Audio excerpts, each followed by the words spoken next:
room. And if you want to join the discussion around how to build community and how to facilitate that, then please stay in this room.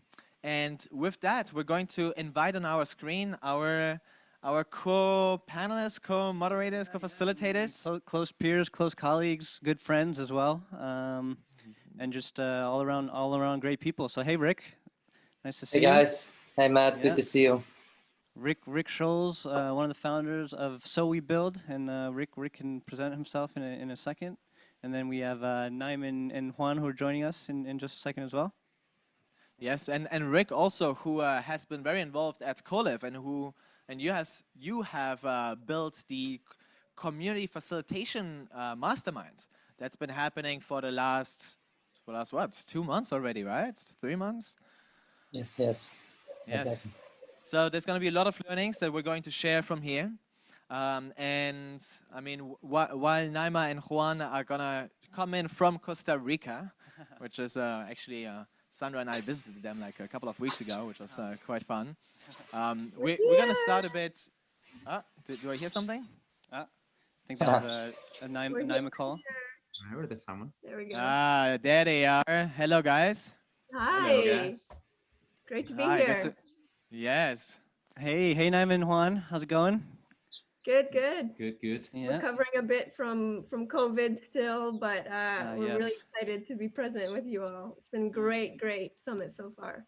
Yes, and it is called the Co-Liv Summit and not the COVID Summit, right? But just little internal joke here. By the way, for all of you who have been watching, and I know we've been like very close, Bart came up with this tagline yesterday, which was pretty genius. It was just like, we all tested COVID negative, but we're all very Co-Liv positive. Yeah. So really excited about that. Ladies and gentlemen, we're going to talk, I'm going to moderate here, and Matt, you're going to share more from a perspective of being one of the co-founders of Conscious Co-Living, and also helping operators, kind of like I do as well, to create communities. And we're going to start with a question real quick to Rick, who's going to explain a bit more about the Co-Liv Community Manager Mastermind. Can you maybe like share a bit, like what is your role globally with communities, and also what is your within at Mastermind? Why did you host it? All right, thanks, Gui. So first of all, thank you to Gui and Matt for sharing this floor, and it's been an amazing journey up to now. So great to hear, and yeah, we all have a passion for community building, and I think like the fact that we are all together here, that's what it's all about, like fostering meaningful relationships. So I just want to stress that once more. So thank you so much. Hi everyone, I'm Rick. I'm a co-founder of So We Build. We are a community and PropTech consultancy for co-living and co-working places with a strong focus on community building, experience and engagement. And we also built our own community experience platform to help property investors and managers build a management system and a technology stack for their communities. But now back to the question from Gui, like why did we build this, right? Because this is something, first of all, we did together. I really want to stress that, but I want to give a little bit of background information, like how I how I came into community and ended up here. So I think like I have a personal background in architecture and interior design. I was always fascinated by social space and the way how people connect in spaces, and also what design can do for that. I think like about in 2012, with a few friends, I started to think about what is changing in the real estate world and the built environment, inspired, by companies like WeWork and later also the co-living companies. And I think what I noticed is that the power of community, like how people come together. But this is an industry, like we are talking about community, but we are still kind of trying to define what means community. What does it mean for me? What is community? So what it means to me is that while I was like looking into the industry and building my own company, there was a moment back in 2018 where I just honestly shared, there was a moment where I had a kind of a personal breakdown, like a burnout, where I really was working too much. I was not healthy in the way my lifestyle was. I was just focused on work and building something, but I really forgot about about my environment and to be in balance. So I have a personal passion, which is Aikido, and I decided to move to Switzerland. So, and there I arrived, actually, I was welcomed in an Aikido community, and Aikido is a martial art that's also really relating to how to deal with conflict. So I arrived in this community, and the way how I was welcomed there, it's something that really inspired me until today. We are talking about onboarding process, like, right? How to engage with members, how to be involved, how to create events that matter. And in the way how I connected and related to that community over there, it was such a huge inspiration for me that I really was there. I felt there the click really happened for me. Like, this is what it's all about. It's not about technology. It's not about like automation. It is important, and it is something that can help us on that way. But really, this connecting to a place with all the people involved and how to build something together, that was super important. So then, the years after, I traveled to several places in the world. I lived in Switzerland for 1 year, then in Japan for half a year. At this moment, I'm in Turkey. I was in Croatia as well. So I connected to different places and different cultures. And also there, I really experienced in every different place, I experienced the power of community.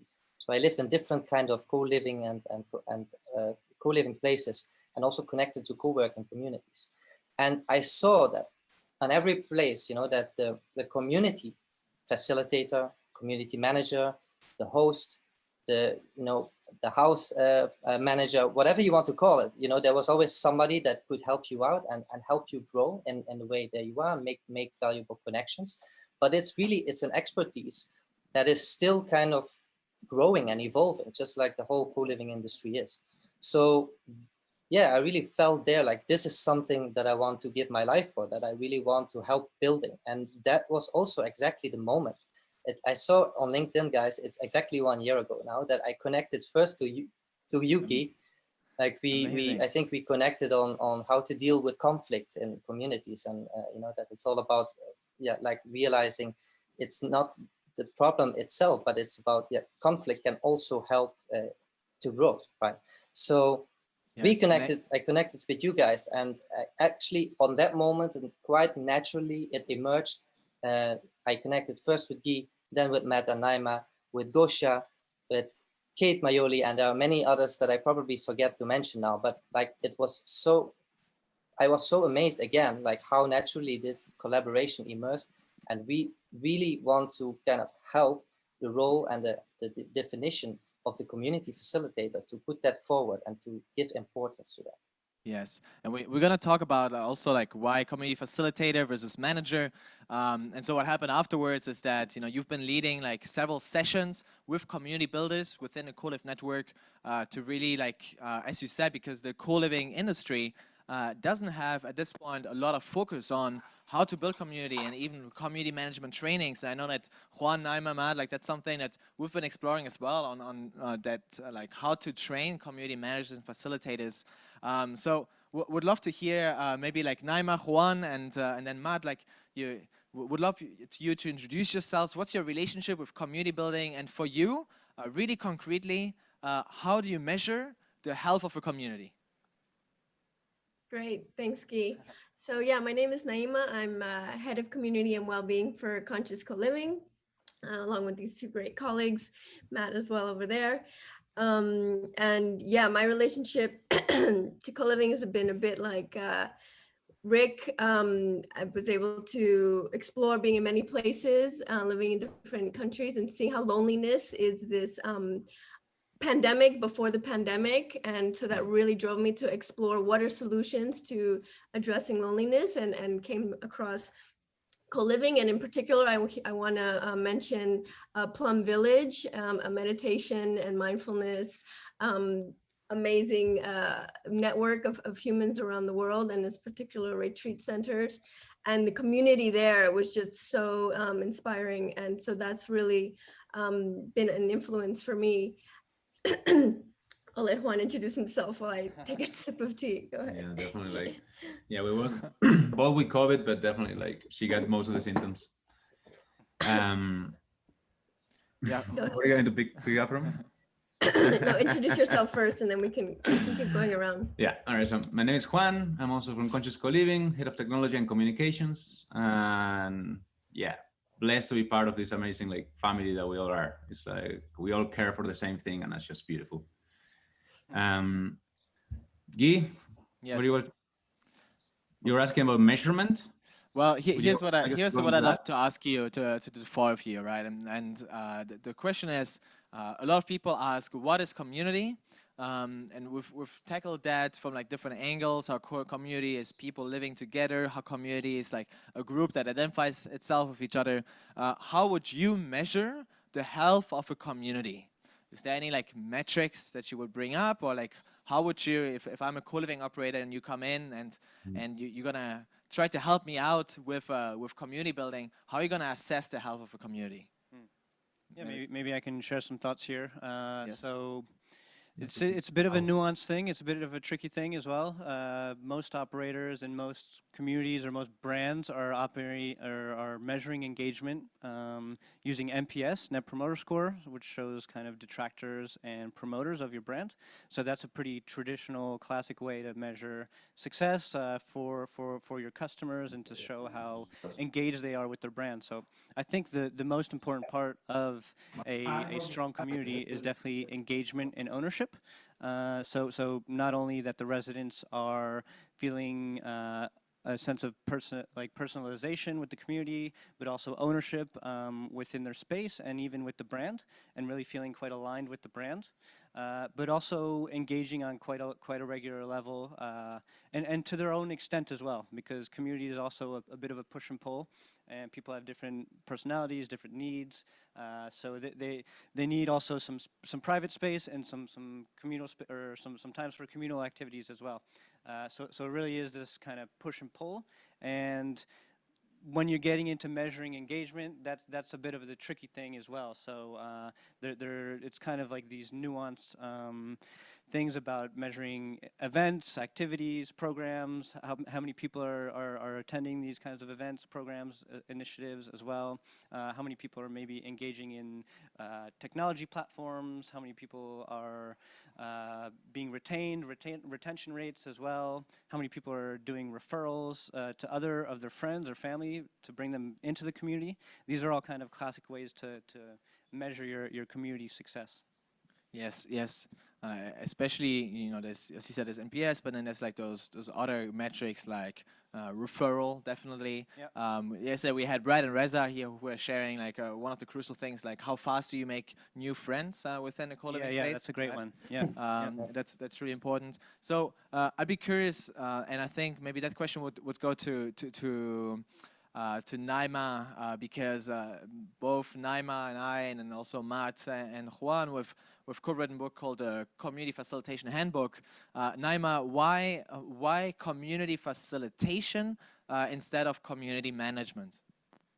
Yeah, no, it's a great question. And what we talk about is that community can't really be managed. It really needs to be facilitated more from the bottom up, with the participation of residents and the people with whom you're trying to create the community. So, one of the examples that we give is in terms of, if there's events happening, a management mindset approach would be, this is happening tomorrow or next week, whereas from a more facilitation approach, we would be asking residents, what do you want? What kind of events are you interested in? And then also allowing for residents to lead and to take the initiative, and in that way create co-ownership and more engagement. Yeah. Yes. It's great. Like, maybe to add to that, it's also great if you see like the engagement factor when you kind of create a kind of a space where you have a feedback loop where you kind of continuously like see like what's actually going on in the space. We were talking, about NPS, Net Promoter Score, about what other things did you say, Matt? The retention, referrals, exactly. Well, yeah, just kind of engagement in activities, events, programs. Actually, but you can also, from a pragmatical point of view, you can also look at other things like, how clean is your kitchen, for example. It can be very simple things, right? or we often talk about power users in a community that can be digital, but also like physically, like we call them power users, but you can call them ambassadors, you know, or people that are like promoting the space, but people that take own initiative in creating and organizing events. I think that's also really significant for that, and that's something you can actually measure and track as well. Yeah, that's a metric I love to like see like highlighted. It's like how many events are we running as a co-living? Yes, but how many events are actually run by a resident initiative? That's like a differentiator. And I think like what we all been exploring, also you touch in your Art of Co-Living upcoming book is, yeah, it is all about like resonance, and like I feel like co-living spaces are just here to allow for resonance to happen between residents. So really, how do we get out of the way for that resonance to happen naturally, and then really allow for emergence, basically like see what emerges from that resonance. And that's a lengthy process and not easy and so on, but we're not here to make hotels or making the hill co-livings. And it's a beautiful challenge that there is definitely an art and a science behind it. Yeah. Yes, you know what you're saying here, like really, I really love how you phrase it, like creating resonance within residents and seeing the emergence that comes out, and which brings back to one of the big learnings that we all had, which was that, as Naima said, community cannot be managed, needs to be facilitated, and so the role of the community manager or community facilitator, community lead, however you want to call it, the role is to create a framework in which residents can flourish, in which residents can get engaged, in which residents can have ownership, in which residents can choose what they want to do with the space and with the people, and so that they can actualize their own needs. Let's talk about that. What are some things that co-living operators at this point sometimes get wrong? What are certain approaches that they don't have, and what would be like crucial approaches that they should have, or methodologies? Yeah, maybe I can just start real quick on the classic community versus convenience paradox. So this is a sort of dichotomy or a paradox where when you have added service layers within your co-living space or as a brand, there sometimes tends to be a sort of downward curve of engagement or a downward curve of responsibility and ownership from community members, because they think that it's the responsibility of the operator, of the co-living operator. So that's, if you can imagine it, it's kind of like as convenience goes up or as service layers go up and amenities maybe go up, sometimes community goes down in terms of the engagement and the responsibility or just the sense of ownership that residents have in the space. So the classic example is cleaning and toilets or bathrooms in the kitchen. Kitchen is the easiest example, just cleaning your dishes.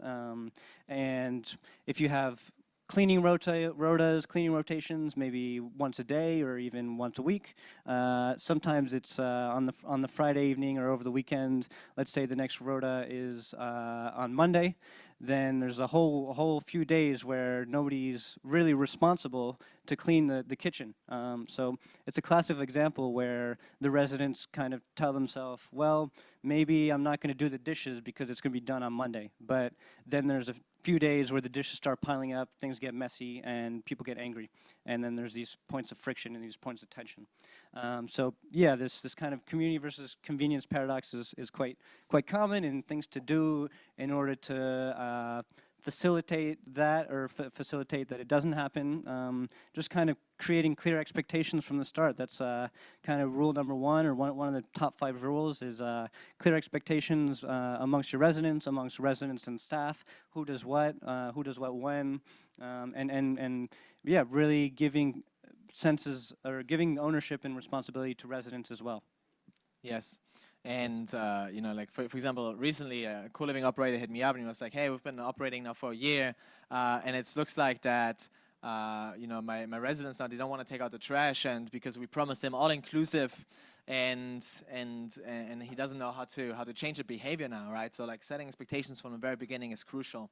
I'm also seeing that you both, Naima and Juan, you're currently muted. So perfect, okay.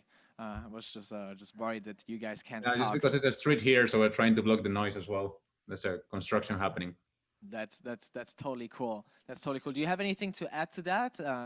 If not, I'd go into the next Yeah. topic, but please. Maybe, yeah. Ma- Go ahead, Oh, Naima. I'll just quickly, yeah, the importance of having guidelines and values and kind of like a shared vision is really important for that kind of community cohesion and for residents to to feel that kind of alignment right from the get-go. So that's just one other kind of methodology that's really important to consider from the start. Yeah, and I think it's important the distinction between rules is the word we're actually used to, but that might generate some resistance because again rules are something are set for you, but here we're talking about emergence. So something we're exploring in lots of workshops and so on is what's basically the agreements based on the values, and that the agreements are basically co-created, and just like the co-living will evolve, they will evolve by the influence inputs of the residents over time. And just a little like difference between like how a work can generate resistance when someone is coming, welcome, here are our rules. Or it's going, welcome, here are our guidelines we've co-created over time and you're welcome to input them in them. Yeah. And it's a slight difference. Yeah, It's yeah, actually, it's I think, even a big difference. Managing versus facilitating. Yeah. Same. Yeah. And it's so important to kind of, this helps to build the culture, right, at a place. And I think, there's a lot of questions around like how much should you invest in community building and facilitation? And also questions, I think there's a lot of, from the traditional market, there's a lot of fear also, the moment that I get more transparent or I allow more things to happen, that will in the end maybe turn against me as a building owner or as an operator. Yeah. But like our experience in the most places is the more you dare to let go, the more like those places can actually thrive and flourish. But it's sometimes it's a bit scary to do. And let go of control, complicated. Yeah, just to kind of top it all off, this element of co-creation and sort of evolving guidelines, evolving frameworks, agreements is super important when possible. Sometimes scale, it makes it a bit tricky when you have 500 people or 200 people even living in the space for maybe 6 to 12 months. So there's a bit of momentum in the community as well. But that's why it's also important to have this these kinds of evolving agreements and really putting these feedback loops in place, like Rick was saying, using technology and having co-creation sessions with residents, having forums, if you want to call them, workshops, and really understanding the collective intelligence or the collective needs of the community. Yes, and let's talk about technology in a second, because we know that a lot of co-living operators are asking, hey, how do I use technology to enhance the entire experience? And you two in the screen over there, so you three have a lot to say on that. Maybe just picking up what you just said. You said that it's very crucial to create these feedback loops, like Chris said before. Yes, and one of the best ways also to do that is to host community assembly, so basically bringing the entire community together. I know, Naima, you in the Community Facilitation Handbook, you wrote an entire piece around kind of certain structures that can be used and methodologies that can be used for these types of gatherings to get feedback and to have residents express themselves. Can you maybe mention one and how the framework would look like? Yeah, sure. So one that really works well is sharing circles. And the key here is about creating a vulnerability-based trust and connection among your residents. And the main thing to keep in mind is the agreements again. So for these to work, there's a set of, again, co-created agreements for this specific kind of ritual setting, and that's confidentiality. So whatever is shared there is not shared outside. It's a space of non-judgment, right? We turn off that automatic judging voice. There's no coaching or trying to solve somebody's problem in these spaces. And we're doing active listening, so really deep listening and sharing from personal experience instead of generalizing. And then we ask everybody, do you agree to these agreements? And then once you've created this safe space, and also asked, does anybody else have any other agreement in order to be able to feel safe and share, then the magic happens, right? And this can really, really be a turning point in creating that kind of authentic connection and vulnerability-based trust for residents. So that's one of and we do that here in our space where we're living in Costa Rica, and it really works really well. You guys are also living in a co-living space there, huh? We How many are. people are you? We're 15 right now. 15, And 3 yes. cats. And 3 cats. And the cats, And a definitely. mango tree. Community cats. And one thing to add on that, Coexistence, yeah. it's like one beautiful thing about like vulnerability. Like, I don't know, shout out to the vulnerability video by Renee Brown. It's amazing in TED Talk. These kind of spaces generate vulnerability-based trust. So sometimes we want to force trust, right?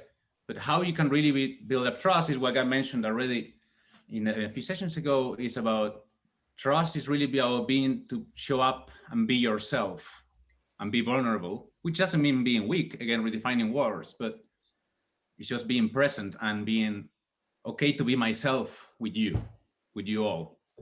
Kind of like the advantage of that, what we found is the topic that we all want to talk about, but no one wants to talk about, which is conflict. Vulnerability-based trust is the base to approach conflict in a way, because then you can have a conflict about, not about individual visions or personalities or identities, but actually about different opinions, because we are us. So that's a massive like trade-off of that kind of different tools and frameworks, like sharing circles, that there's a big payoff that is unexpected. Yes. Yeah. And maybe Juan, in the extent of that, I see a question coming in. Like, how do you do that when your community is plus 500 people, for example? Mm-hmm. Yeah. So circles at scale. So one way actually that's been happening now during COVID is running them virtually. So there are ways of running them virtually. And if you do have a lot of people, you can go into breakout rooms, for instance, or just thinking of it like a waterfall of training people. So you could have one person who's training several facilitators, or residents who are keen to learn the tools and the skills of how to facilitate a circle. And then you have those 10 or 12 people who then offer circles to the 500. So there's many ways. Yeah, it's not something to be implemented in 1 week, but as a process, yeah, it is a teachable skill set to like facilitate a circle. And yeah, then you just like, I don't know, we've run circles like sometimes online or in persons, like at festivals. Yeah, festivals and so on. Even sometimes you just facilitate a big group and then you put subgroups. So that can be done in Zoom or that can be done physical. But also it's really nice to have multiple sub-circles.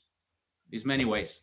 Yes, and also one of the key the key elements of these community gatherings is not only to hear people's feedback, but also to involve them into decision making, right? And that can be done virtually. Like you can literally right now, we could create a Zoom poll and have people vote on where they want to put their communal budget, what type of events they want to create, etc.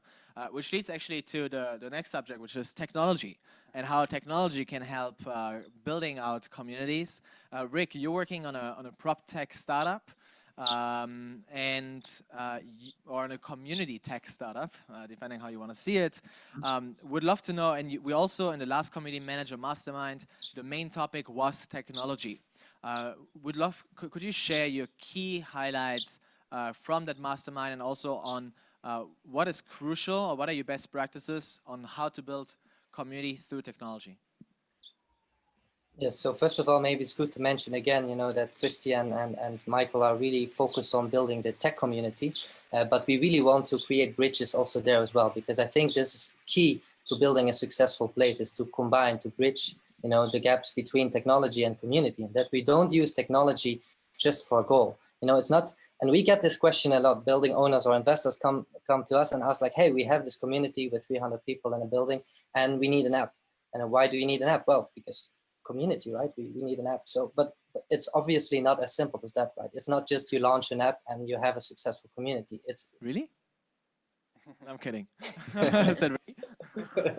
So yeah, and I think it's super important, and also something that you coined, Guy. I think it was you who coined the term SRY, right? Like often building owners talking about what's the ROI of my investment in this, but I think that the social ROI is a very important one, but it is not easy to define. But I think when we really collaborate all together as technology facilitators, being aware of the process of community facilitation and also kind of activate the community facilitators at the locations, like how to use technology. It's not you just throw it on the other side of the wall, you know, like here you have your app, or here you have your PMS or your access control system, and good luck with it. No, it's really like activating and using it in a holistic perspective. And I think that's something that was mentioned before, and also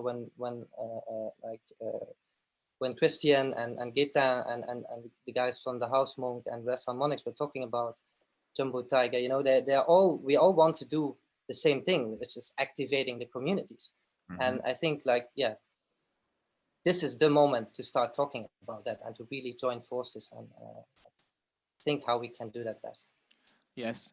And so, Juan, you, was it you or like Juan, Naima, Matt?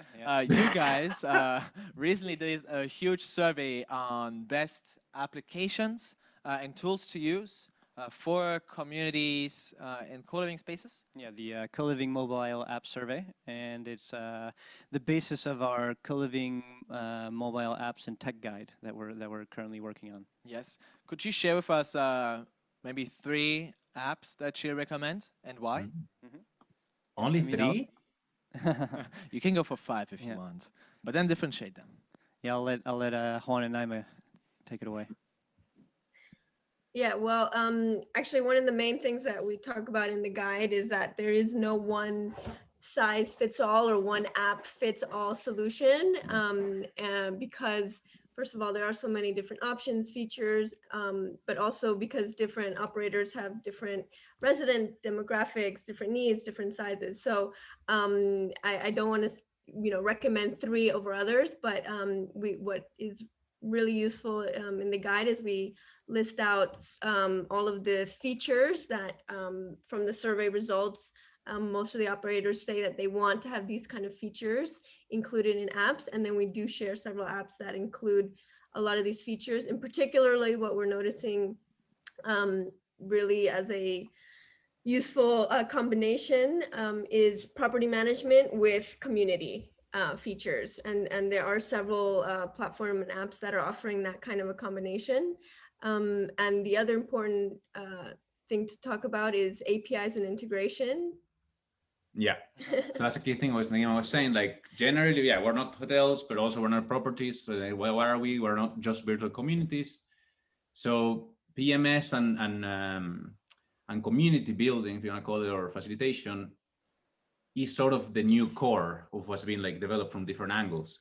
And there's like, the key thing is that maybe you're not going to find one platform that does it all, but you can find 2 amazing platforms that have amazing API integrations. And they're already thought through how the solutions are going to integrate with the other things to create a complete solution. And that's just like to start a core, because like, how do you list 3? Like, I don't know if you can mention, for example, access control and digital keys, for example, like including something like Salto in the ecosystem, which also has like really good integrations with many others. And what else can you add? IoT or like that.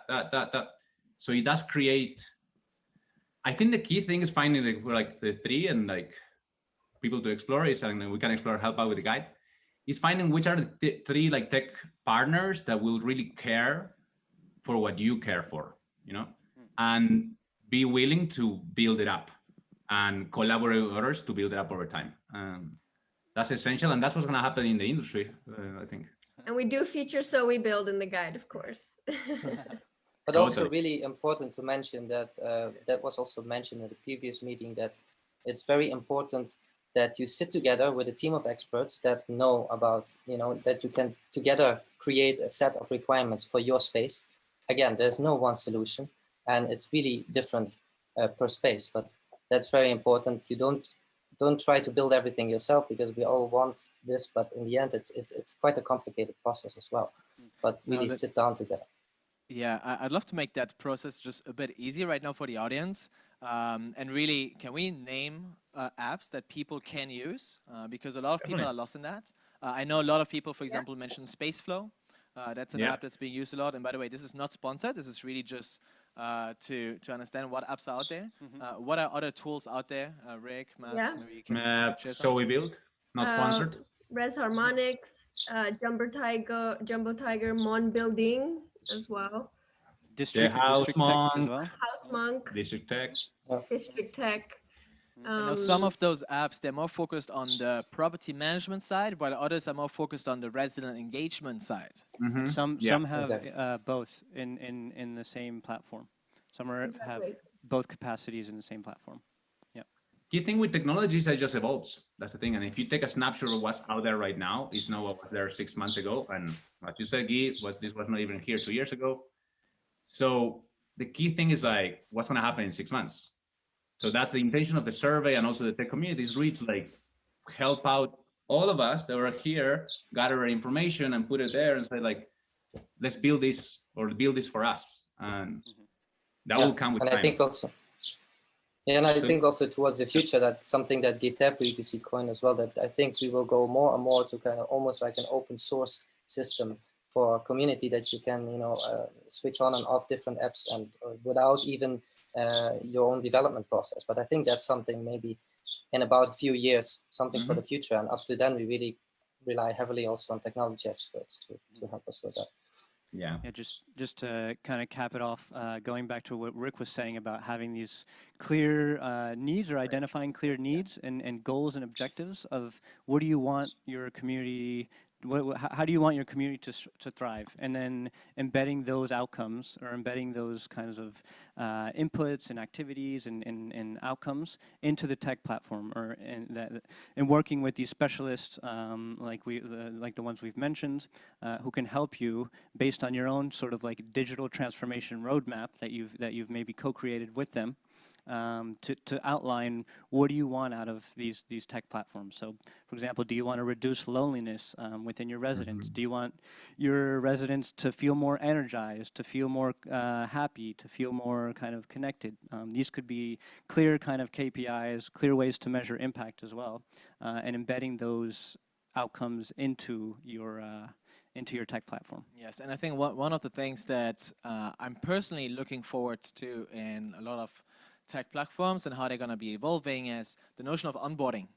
And because it is super crucial when we look at the entire customer journey, where it starts with like you discover the space and then you join it, and then there's this whole phase of onboarding, of integrating the resident within the community, of integrating the resident within the rules that are being co-created. And right now there's still a gap in that scene. Yes. Maybe to mention one more thing, Guy, because you mentioned the onboarding process, which is very crucial. I think another crucial one is local economy, right? So, and that with saying that, I mean, like when you open or activate your co-living place in a certain area, I think if you really want to make impact to the environment, I think it's of crucial importance that you really connect to the local businesses around, where you really help supporting, even building a bigger community than only your co-living space. And I think there are also a lot of opportunities using technology for that. Yes. Yeah, I would just say that the health of your community is not only just your internal community, right? It's your local stakeholders, local neighbors. And yeah, I was going to mention kind of the same thing, that just trying to identify who these stakeholders are and how can you support them, how can you do partnerships with them, how can they offer services to your residents, how can your residents offer services to them, and maybe using some kind of platform to do things like time banking, so measuring your activities or your work or your value in an hour, for example, which is called time banking, and offering 1 hour of your time for 1 hour of my time. And this is something that tech can also facilitate. Yes, guys, I do know that our time is running out. I feel like we started 5 minutes ago. I have a question. You're all working with co-living operators. You're all helping them to build communities. Could you, in 1 or 2 sentences, share the number one thing that is that you recommend co-living operators to do? Sure. For me, what key is rituals. Find ways to create rituals between your staff, between yourself and residents, and where residents can facilitate their own rituals. Yeah. I like that. What do you do? One thing again. Only one, Juanito. Oh man, I can go first. I think the key thing is just, I think that what we mentioned before, allow for emergence. Like be curious, be patient, support, try out things, and see what happens. And which also resonates with be curious about who your residents are, right? Ask them questions, what they need. Totally. Yes, how to help them, how the place and the people can help them. Yeah. Yes. Trust Matt, Rick? that something will grow will emerge. Yeah, go ahead, Rick. Yeah. Yeah, I really align with Naima on the rituals, but yeah, I would say then if I have to say something else, I would say ambassadors. Like find the ambassadors of your space and see how can help also with technology of putting them more in the center of attention and helping them build your place. Yes. Yes. And for me, it's measure what you treasure, and really try and measure your impact, your social, environmental, and economic impact, and really measuring how you're impacting all your stakeholders. So your staff, your residents, local businesses, local charities, wider city level stakeholders as well, and even investors and shareholders as well. So really embedding these values of community into the core of your business and into your strategies and KPIs, which really creates a bit of accountability and this kind of sense of ownership to your community, which you're trying, which is the ultimate goal, right? It's mutual, right? This kind of engagement and this ownership. Yes, yes. Measure what you treasure. I really like that. Well, I treasure all of you. I'm not sure if I need to measure that, but no. Thanks, Gui. Ladies and gentlemen, thank you so much for attending the session. So, guys, we all create a ton of content. We all do a bunch of stuff in the co-living scene. How can people get in touch with you, and especially what are some key resources or events that you're hosting that they should check out to really dig further? Cool. From Conscious Co-Living, definitely go to consciouscoliving.com and connect with us in LinkedIn. And 3 things to check out: the Community Facilitation Handbook, co-written by Gui, Matt, and Naima as well, and 15 contributors. Yeah, like use it. It's very very useful. Lots of tools at the end. The second one, definitely the upcoming co-living apps and tech guide. It was meant to come out before the summit. COVID happened, like most of the world happened. So we'll come up in the upcoming days, most likely next week. So just, stay tuned. You can subscribe to our newsletter to get notified. And the third one, definitely check out the upcoming co-living impact framework, which Matt mentioned in the social impact session. That's crazy. So much stuff that you do. Rick, having fun, you also, what's that? We're having fun. You are. Rick, you also created a bunch of stuff and you're still hosting, huh? Yes, so if people are interested to join the mastermind, please contact one of us. It basically doesn't matter that much. I can also share a link where you can sign up in the chat below. And I think we wrote an ebook on building thriving communities with a few practical tips. Yes. So please feel free to find it on the website. Can you drop the link in there, Rick, just after? Sure. Okay. Yeah. Yes. And I would just add one last thing. It's that later tonight, we will be announcing the winner of the Community and User Experience for the Co-Living Awards. So that will be from 5 to 8 tonight. And if you're curious about all things co-living, all things community, we will be announcing the winners in just a bit. Yes. Thank you so much for being here. Thank you. Thank you. You guys are doing amazing. Please get in touch with these amazing individuals, and we wish you all an amazing day over there. Thank you, Rick, Naima, and Juan, for being here. Thank you all, and thanks for organizing this amazing summit. Yes. Thank you too, guys. Thank you. Bye, guys. Co-Love. Thanks so much. Yeah, co-love.